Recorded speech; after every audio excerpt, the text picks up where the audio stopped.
Hi, for this tomato and corn, it's like a tomato corn casserole. Yes, right now, it depends. This is like a summer or early fall dish. Early fall, you'll see corn around still and tomatoes are still around. Obviously, this can do this all summer too as well. But even if it's into the summer, you're going to have tomatoes around. So 2 to 3 good-sized tomatoes, like beefsteak if you can, or heirloom. We have Parmesan cheese. About a half a cup. We have like 20 nice leaves of basil that I washed off, and then we have a stick of butter. And then let's talk about the corn. So you can use fresh corn, like 3 to 4 corn on the cob that have been boiled. You boil them. Everybody knows how to boil corn. Boil the corn, it's done. Let it cool down a little bit. I like to take a towel, and then you take a knife and you cut your kernels off the cob, just like that. That's one way to do it, to get some fresh corn, all right? And then you want to break up your kernels of corn. They don't have to be perfectly broken up, but break them up a bit because we're going to put this in a casserole dish and bake it with the Parmesan and butter and tomatoes. So that's one way. So you got the corn all broken up. That's one way to do it. Or you can buy frozen corn. Buy frozen corn, at least a pound and a half of 16, 17, 18, 19, 20, 21, like 22 to 25 ounces, but at least minimum 16 ounces of frozen corn ready to go. Let it thaw out a bit, and it doesn't mean all the way thawed out, but let it thaw out, break it up a bit. So that's another way. Either sweet corn, sweet white corn, or regular yellow corn is going to be fine. So that's what you can do, and also some salt and pepper. So basically we have our oven preheated to 375. And then we're breaking up all our corn here. I'm going to put it in a, basically all the corn, the 3 to 4 cobs of corn are coming up to like 2 to 3 cups of kernels ready to go.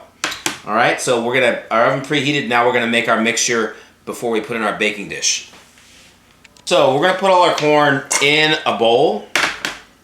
We're also going to put in our Parmesan cheese in there. There we go.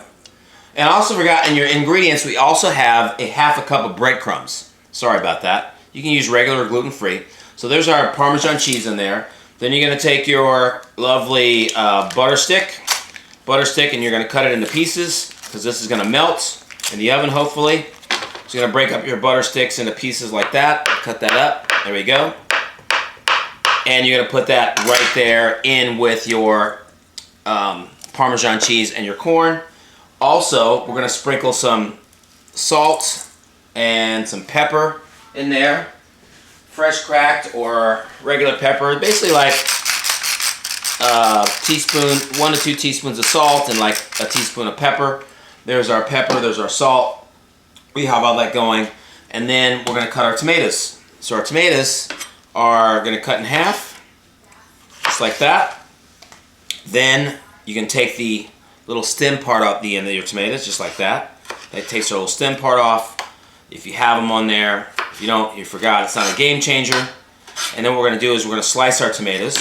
We're going to do in quarters again, like this. Okay. If you don't have a sharp knife, you can use a serrated knife. And then we're going to get nice quarters, just like that on our tomatoes. Nice quarters. Those are about 1/4 of an inch in width. There we go. So nice ripe tomatoes are great into summer or early fall is what you want to use. So those are our tomatoes. All right, so our tomatoes are sliced up. We wiped off our cutting board. We're going to mix our corn and our butter all around just like that. Yes, the butter's going to melt. Parmesan cheese is in there, salt and pepper, stick of butter, right? Corn, that's all there, right? Next, you're going to need a baking dish. Whatever you have, a Pyrex dish, some kind of oven-proof dish is going to work. And you're going to spread out your corn and Parmesan, salt and pepper, butter, all like that. Make sure those butter pats are kind of spread around, right?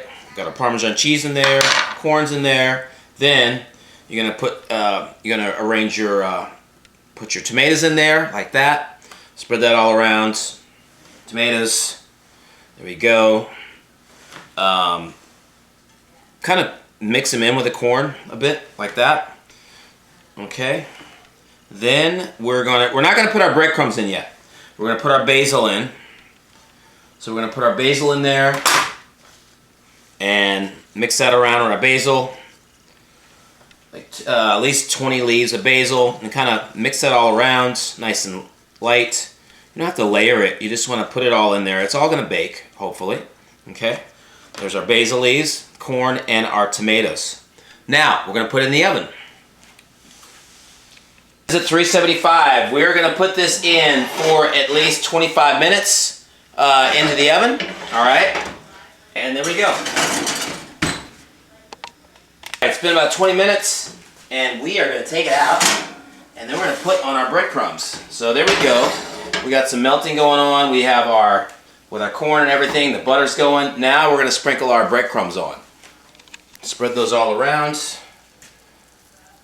Nice and even. And then we're going to go back in the oven for 10 more minutes. It's still in the same temperature. Sprinkle all around. There we go. This absorbs some of that extra butter that you have. It's going to give a little bit of crust on the top. You can use regular or gluten-free breadcrumbs, either or will work. All around, there you go. Make sure it's spread evenly. Alright, back in the oven for 10 minutes. It's been an extra 10 minutes, total of like 30 minutes time. And we're going to take it right out. There we go. So, a little close up there, you can see how that is.